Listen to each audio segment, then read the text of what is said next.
Mets fans, and welcome to another edition of the MetsXMFanZone live podcast, home of your everything New York Mets.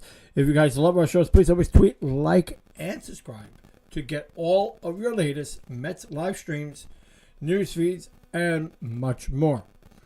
Also, if you guys like this show and you would like to check out our website, you can do so by going to MetsXMFanZone.com.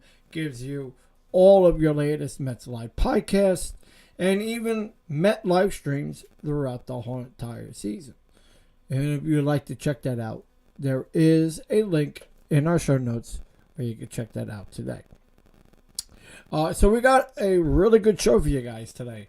We are going to be talking on some trade rumors. We're going to be talking on DFAs and also the latest of your Mets. So if you guys would like to join the conversation, you guys can do that by making a comment in the comment section down below, and I am willing to answer any questions that you guys might have for us today. The Mets are off in today's game. Yesterday, the New York Mets did play against the Blue Jays. We had Kodai Senga on the mound for the Mets in yesterday's matchup against Yushi Kachaki for the Blue Jays. He did win in yesterday's matchup. He is now 7-2 with a 4.39 ERA with 73 strikeouts. Kodai Senga was the losing pitcher in yesterday's game. He didn't look really good. He went 3.5 innings strong. It just was a disaster for him. I mean, in yesterday's game, it didn't look good at all for Kodai Senga. It was the fact that Kodai Senga's pitches weren't landing in the spots that he needed to, and he didn't look very comfortable. In which, if you listen to Gary Keaton-Ron's analysis on yesterday's start, he was saying that he normally waits a week before he starts again. So I don't know if I feel that it kind of backed up in many ways. But, I mean, in this case, I feel that, just Kodai Senga just didn't have the stuff that he needed to perform in yesterday's matchup. So, I mean, can we have an argument that says that he just didn't look good? He didn't have his stuff yesterday? Yes, I would make that argument very clearly. So, I mean, I don't feel, in my honest opinion, there was anything to really worry about. Because I seen comments today about yesterday's start, and I'm not going to go crazy. There's nothing to worry about. People are like, oh, well, it's time, time to start worrying. No, there is not time to start worrying because, I mean, listen, I understand. We need to win, and we need to win games, and we're at the 500, the 500 wins, win column. I mean, we break it even, but you know what? Listen, if the Atlanta Braves continue to be where they are at right now, will the Phillies be at where they are right now? It's just flatlined. If they flatline, we flatline. And with that being said, it comes down to hitting matchups also as well, which Rich said here, and I feel that hitting right now is just absolutely not doing well, and that becomes an issue. And when you have stars like Francisco Lindor, when you got Pete Alonso, guys like them that are not hitting right now, it does become concerning. But stop booing Francisco Lindor. I mean, listen, him walking into day one on this franchise, oh, well, we got $300 million and this and this. Listen, we're not paying it. Yeah, kind of, we are paying it in many ways. But, you got to give the guy some breathing room. Just give the guy time to work, in my honest opinion. Yeah, and listen, I think we become a little harsh on players at times. But, Uh, in this case, we got to give Francisco Lindor some breathing room. I mean, we don't go and boo Pete Alonso. We're booing Francisco Lindor. I just think it's not fair.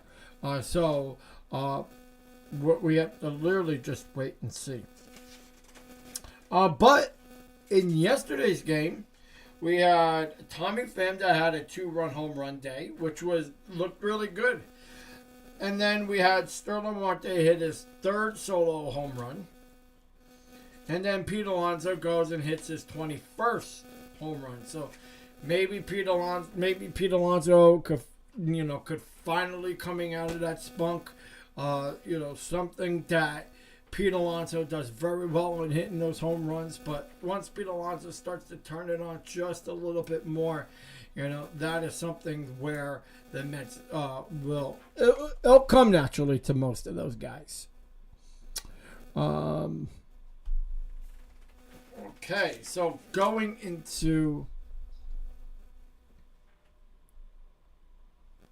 let's see what we got here. Okay, so going into a significant decline in performances. So this is something that we see here, that the Mets record is at 500.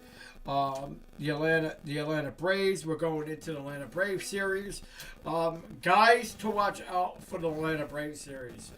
Number 1, Francisco Alvarez. Francisco Alvarez is your catcher of the future. Oops, there goes my stuff. He is the catcher of the future. And why do I say that? Because he's going to be here for quite a long time. And then the Mets did DFA Thomas Nido today. From the people I was talking to in office, that he will be traded more than likely by the end of today. Again, I don't have it actually confirmed just yet. I did confirm it early this morning. If most of you guys saw my tweets, that Thomas Nido is officially gone from the New York Mets. I did say it could have been confirmed, but we still just don't know just yet if they're actually going to release him or they're going to just keep him. So that could be something that we'll know probably more by the end of tonight. Toronto.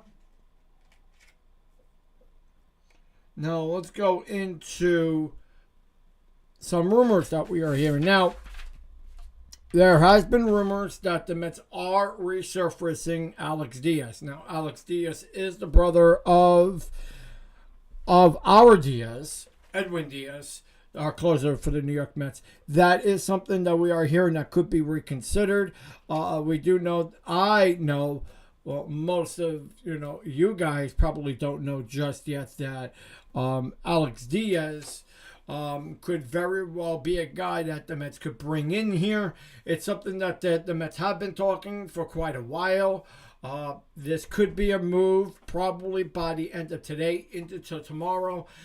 It would be nice to have another arm in that pen, even though Alex Diaz does have some really good stuff. So I think that the Mets could probably make a move here for his brother. So this could very well be considered to be a move that the Mets might do. Then going into who else the Mets could probably end up getting for the trade deadline or making a trade here would be maybe Matt Duffy. Matt Duffy has been a pretty decent hitter. So a guy that has been resurfaced around in the Mets organization. They're talking that he could very well be a guy that the Mets might pick up, but also in Zach Jackson. Zach Jackson is a really decent pitcher. He has been pitching 1.59 ERA. A guy that the Mets could very well also pick up. He has a 1.59 ERA with 10 Ks, and could very well be taking him up for a trade somewhere in there. So that could be something that the Mets probably will want to do too. Just to let you guys know, if you guys see me squirming, I injured my back. So I apologize if you guys see me squirming around in my chair here. I'm like in goddamn tons of pain. But I'm gonna try to get through this podcast. So again, I do apologize if you guys see me squirming all over the place. Going into the struggles that the Mets have been having. Again, Lindor hasn't been doing very well.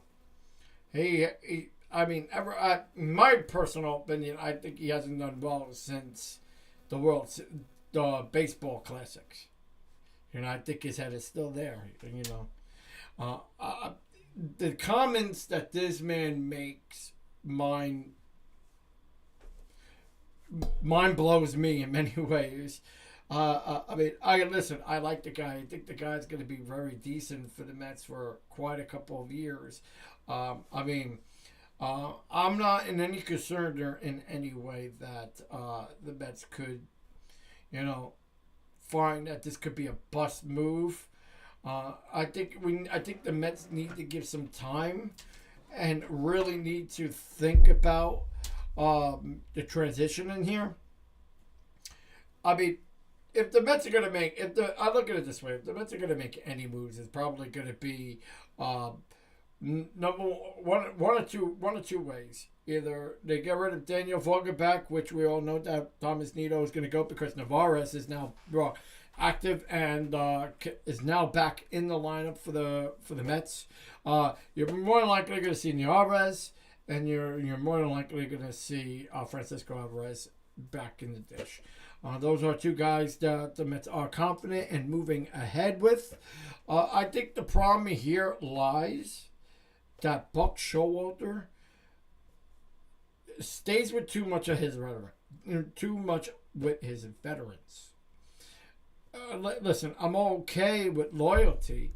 I'm okay with Buck wants to do right to his guys, but I don't see that the Mets could very well go by performance. There are times where listen, you gotta go by what you have. And I get that. We all get that we just got to go by what we have. But, I mean, if you are at 500 going into June and you're not playing great baseball and you're having key guys going out, key guys not performing like Francisco Lindor, like Brandon Nimmo, like Pete Alonso. And then, of course, then you got Escobar that's not playing super great. Could the Mets end up trading Marquena? So, there are so many aspects here that the Mets could possibly go with. I don't feel that the Mets are going to get rid of Escobar. I don't think the Mets are going to end up getting rid of Marquena. I do got a gut feeling that the Mets will end up eventually getting rid of Daniel Vogelbach. Now, I think it's going to be a test this week. If the Mets want to stay or let go Daniel Vogelbach. It's something that the Mets need to really think about it here. Could Daniel Vogelbach be a piece in that DH role, or could he be a guy that the Mets are going to release? I mean, he has a 1-year contract. He has a $1.5 million reasons that the Mets could end up just releasing because it's only 1.5. So he hasn't done well. I don't think that the guy has been doing super good. I do feel that he could very well be DFAs, but it kind of goes by based on what the Mets are going to end up doing. So I do feel that hopefully by the All-Star break, the Mets really think about getting rid of Daniel Vogelbach.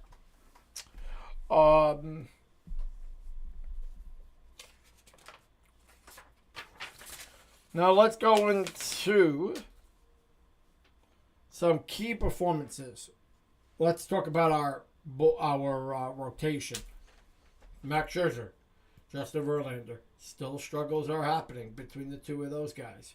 What can we see here going towards in June, going into July?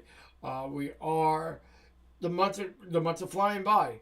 What's going to happen here for the New York Mets? Could they very well, want to part ways with Scherzer? Could they very well part ways with Verlander? There's nothing to see here in regards to what Verlander could do because he's only been here for just a short matter of time. But when do we say that we go and actually get some real valuable pieces? So that could be well considered that the Mets could go out and go for young pieces. But I don't think that the Mets are going to bring up any guys right now.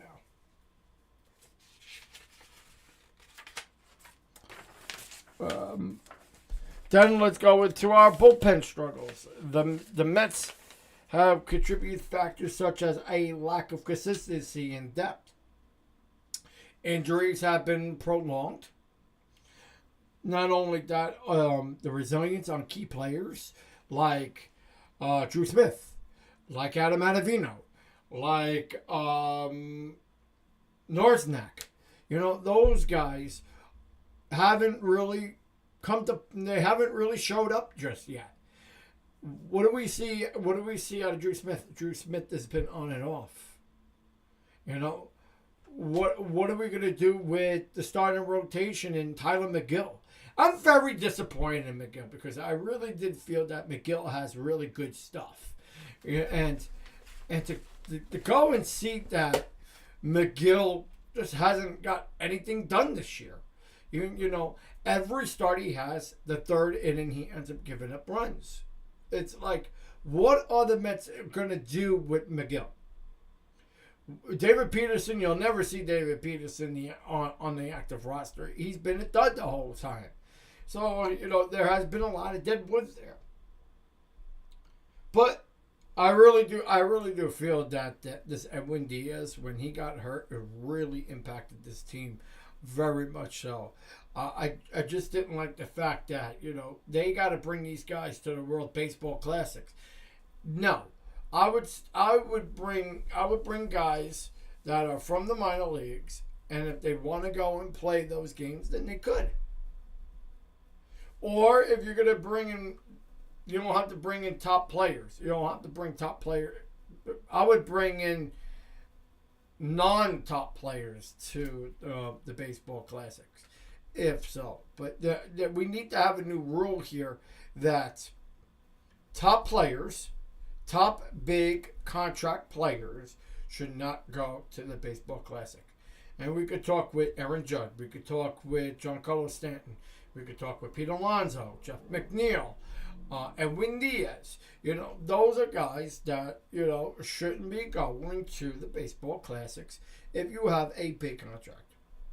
It's just what it is. I don't think that the Mets should be doing that. And I don't think this is going to happen again in many ways. So, with that being said, I think that it really did hurt the Mets. It hurt the Mets bullpen. It hurt the Mets rotation. We got Jose Quintana that's now finally coming back to the starting rotation. That I like because now the Mets could really get rid of Tyler McGill, bring him down maybe if they're going to do that, or put him in a bullpen. David Peterson, again, you'll never see a guy like him ever in the starting rotation ever again. There are a lot of things that the Mets need to do here. I would trade Tyler McGill. I would trade David Peterson.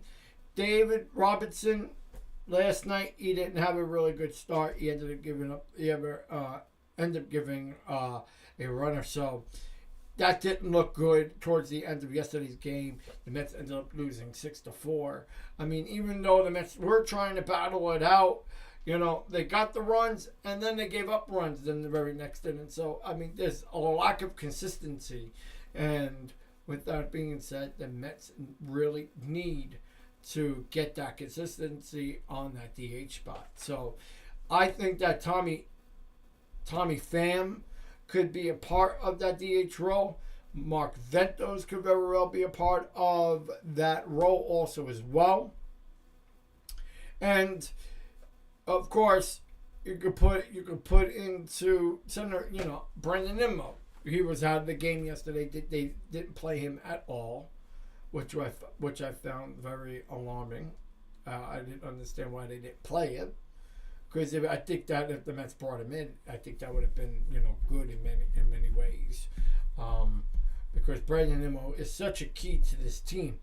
He's a key to the offense and he's a key to the defense. So hopefully we get to see things really improve. But I think that right now, Buck is kind of have that shortlisted, and a lot of people are criticizing Buck on the certain moves that he has been making in 2023. I am not worried on Buck's status. Buck is going to be here for quite a while. I think Met fans need to learn to accept that, and it is what it is.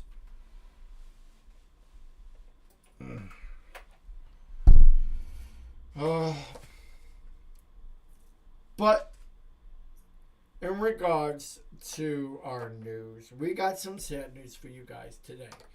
The New York Mets and in the Mets community, Mets all-time, we are sad to learn that Roger Craig had passed away.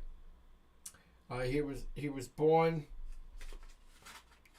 in 1934 and he died yesterday. Don't know what it was. I think it was just natural causes. I mean, he was pretty up there in age. But we are sad to learn about Roger Craig, all-time Met. I didn't know him. I never got a chance to really know him. I heard he was a joy. But we are sad to learn and to hear that all-time New York Mets, Roger Craig, has passed away. I would like to bring my condolences to the Roger Craig family. Again, it was sad to hear that yesterday he passed away. Long-time New York Mets. So, enough of that. Let's talk about some trade rumors. So, we are hearing as of tonight that the New York Mets and Thomas Nido saga is now finally done. The Mets did DFA Thomas Nido as of last night. Now, a lot of people heard it probably today when they woke up this morning that Thomas Nido and the New York Mets have part ways. This has, been a long time coming. He was batting 129. He wasn't really good. I mean, the lack of consistency behind the plate, lack of consistency hitting the ball. He hasn't done much for them since last year. I think this was a good move for the Mets in releasing him. We don't know exactly on what they're going to do, so it's not really confirmed just yet. I did confirm it early this morning that the Mets are releasing him, but from what we are hearing as of right now, he is the FAA, and could very well the Mets make a trade here. The rumor has it that Alex Diaz will be coming over to the New York Mets with Matt Duffy. Again, I'm not here to confirm this news just yet, but that's what we are hearing as of now. The New York Mets did lose in yesterday's game, 6-4. Tomorrow's game, the New York Mets will be playing against the Atlanta Braves. If you guys would like to check out our live stream for tomorrow's game, you guys can do that by going onto our website at MetsXMFanZone.com. We have our latest live streams on there. Also, don't forget to see our pregame show tomorrow at 5:30. Game does start at 7:40. Also, you can see our early morning show. We will be going live tomorrow at 9 a.m. So if you guys would like to come in and chat with me, we always do that on our morning shows. You guys could chat with me. You could call into our show also as well. And we will have the number on our screen into our tomorrow's broadcast. So if you guys would like to chat with me, or if you guys would like to FaceTime me, and we could do a live discussion, you guys could also do that as well right here on our show. I want to thank you guys for watching. Please always be safe and be well. It's a very cruel world out there right now. I wish everybody well. I don't wish anybody any harm. And I do apologize for my, not staying still. I hurt myself earlier today. So I do apologize if I was squirmy throughout the podcast. So I wish everybody well. Be safe. Tomorrow's game, the New York Mets will be playing the Atlanta Braves. We're going into a new series. Mets did get swept against the Blue Jays. Mets didn't look good yesterday, but we had some top players like Tommy Pham hit 2 home runs in yesterday's game. Pete Alonso went and hit for his 21st home run. We had not only Sterling Marte, he's starting to heat up just quite a bit too. And I think this is going to be a really good move for the Mets moving forward because we got guys that could very well, be and contribute. I think Sterling Marte is going to start to heat up. Well, I think Tommy Pham is starting to heat up. McKenna is actually starting to heat up too as well. So this could very well be good for the Mets. I think Tommy Pham could very well take that DH role. As of now, but we get to see on what is going to happen and what's going to transpire within the next 24 hours. I think the Mets are going to go and get Alex Diaz, which is the brother of Edwin Diaz. He could very well come in with Matt Duffy. I think Matt Duffy is also a really good addition. And also, I think that Zach Jackson could very well be coming here to the New York Mets as well. I want to thank you guys for watching here in the show. If you guys would like to check out our website to get all of your New York Mets live streams, you guys can do that by going to our website at MetsXMFanZone.com. And just for $9.99 a month, you get no ads, no pop-ups, never ever a TV provider, and you could watch it anywhere around the world with our website, with our app. All you have to do is just download it on your phone and you're just ready to go. So you guys can check it out by going to MetsXMFanZone.com. I'm your host, Anthony G. We'll see you guys tomorrow in our pregame show and also tomorrow at 9 a.m. So stick with us to talk all of your latest Mets news and much more. Be safe. Be well. Let's go Mets. And we'll see you guys tomorrow at the 9 a.m. hour. I am Anthony. Signing on out.